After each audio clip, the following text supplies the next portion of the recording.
ஆண்டவராகிய இயேசு கிறிஸ்துவின் நாமத்தினாலே மீண்டுமாக உங்களை சந்திப்பதிலே மிகுந்த மகிழ்ச்சி அடைகிறேன்.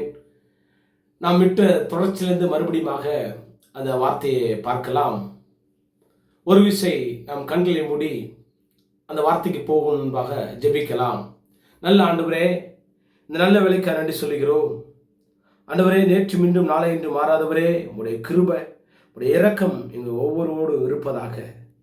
ஆண்டவரே, நாங்கள் கேட்ட தொடர்ச்சி ஆண்டவரே, மற்றவர்களை நாங்கள் என்ன தீமைகள் செய்திருந்தாலும் முன்பதாக பார்த்தோம், அதை நாங்கள் மன்னிக்க வேண்டும் என்பதை இந்த ஆண்டவரே காரியத்தை எங்களுடைய வாழ்வாதாரத்தில் நாங்கள் செய்திருக்கிறோம் என்று நாங்கள் விசுவாசிக்கிறோம்.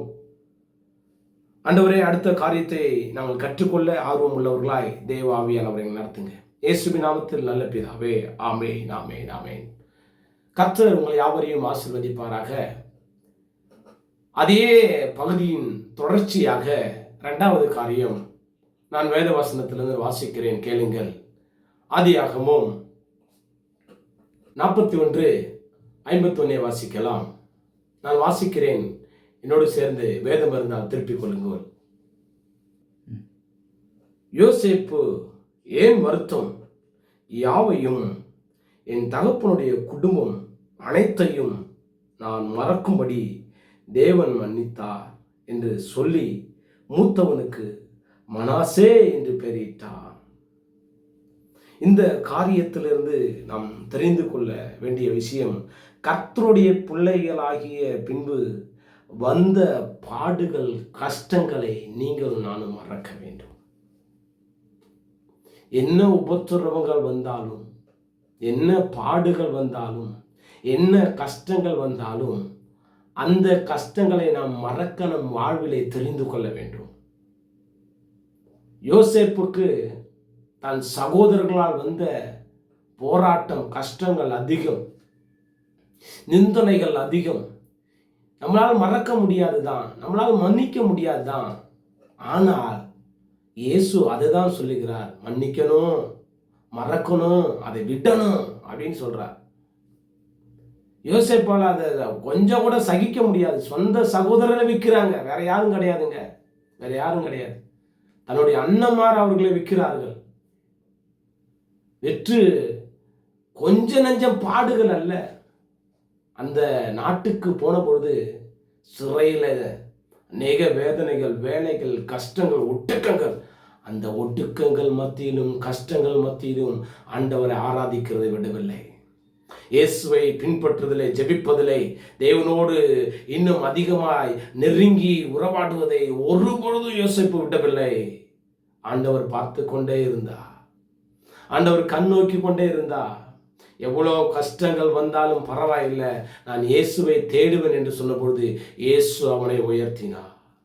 இயேசு அவரை உயர்த்தி மேம்படுத்தி வைத்த போது அவன் சகோதரர்களாம் வரும்போது அவன் சகோதரர்களுக்கெல்லாம் உதவி செய்கிறார்.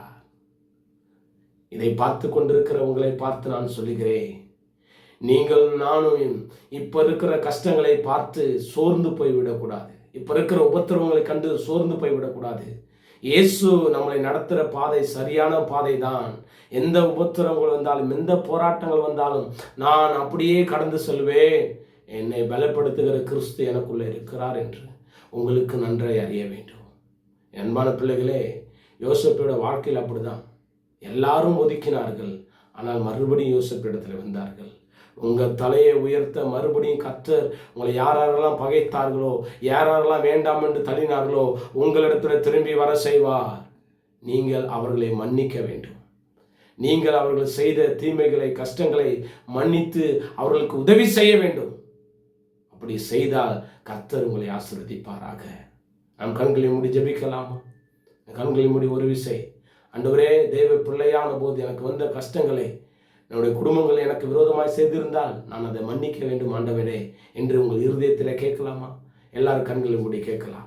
நல்ல ஆண்டவரே, நல்ல வேலைக்காரன் என்று சொல்கிறோம் அப்பா. இந்த நாளில் கூட நாங்கள் பார்த்த பகுதியில் தேவ ஆவியானவர் எங்களோடு இடைப்பட்டீங்க. தேவ பிள்ளையான பொழுது எங்களுக்கு வந்த கஷ்டங்கள், அந்த கஷ்டங்கள் எல்லாம் ஆண்டவரே, என்ன ஒரு கஷ்டம் இருந்தாலும் மறந்து அந்த பிரகாரமாய் உதவி செய்கிறவர்களா எங்களை மாற்றுங்க ஆண்டவரே. இந்த கஷ்டத்தில் மனசில் வச்சு அவர்களை பழி வாங்குற குணாதிசயம் எங்களுக்கு அல்ல. கிறிஸ்து அப்படியாப்பட்ட குணாதிசயத்தை கற்றுக் கொடுக்கவில்லை, அவர்களுக்கு உதவி செய்ய கற்றுக் கொடுத்திருக்கிறார். யோசேப்பு பெரிய மனிதனான போது கூட அவருடைய குடும்பங்களுக்கு ஆண்டவரே உதவியாக தான் இருந்தார். ஆனால் அவங்க குடும்பங்கள் அவருக்கு உபத்திரவமாய் கஷ்டங்களை கொடுக்கிற குடும்பமாக இருந்த பொழுதும் பஞ்ச காலத்திலே ஆண்டவரே யோசேப்பு உதவி செய்தார். அந்த நல்ல குணங்கள் எங்களுக்குள்ள வர ஆண்டவரே நீங்க உதவி செய்யுங்க. எவ்விடத்திலும் ஆண்டவரே நாங்கள் நன்மையை மாத்திரமே செய்கிறவர்களாக, கிறிஸ்துவின் சிந்தையை ஆண்டவர் வெளிப்படுத்துறவர்களாக இதை பார்த்து கொண்டிருக்கிற ஒவ்வொரு பிள்ளையும் ஆசீர்வதிங்க. ஆண்டவரே இந்த சத்தியத்தை கேட்டு இதன்படி நடக்கிற ஒவ்வொரு பிள்ளைகளும் இயேசுவின் நாமத்தினால் நீங்க ஆசீர்வதிங்க. ஆசீர்வாதம் உள்ள காரம் பிள்ளைகளோடு இருப்பதாக, பேர் ஆனந்த மகிழ்ச்சியை பிள்ளைகள் கொடுப்பீராக. இயேசுவின் நாமத்தின் நல்ல பிதாவே, ஆமென், ஆமென், ஆமென். God bless you. கர்த்தர் உங்களை ஆசீர்வதிப்பாராக. இதோடைய தொடர்ச்சியை நாம் மறுபடியும் 3வது பகுதியாய் பார்க்கலாம். தேங்க்யூ.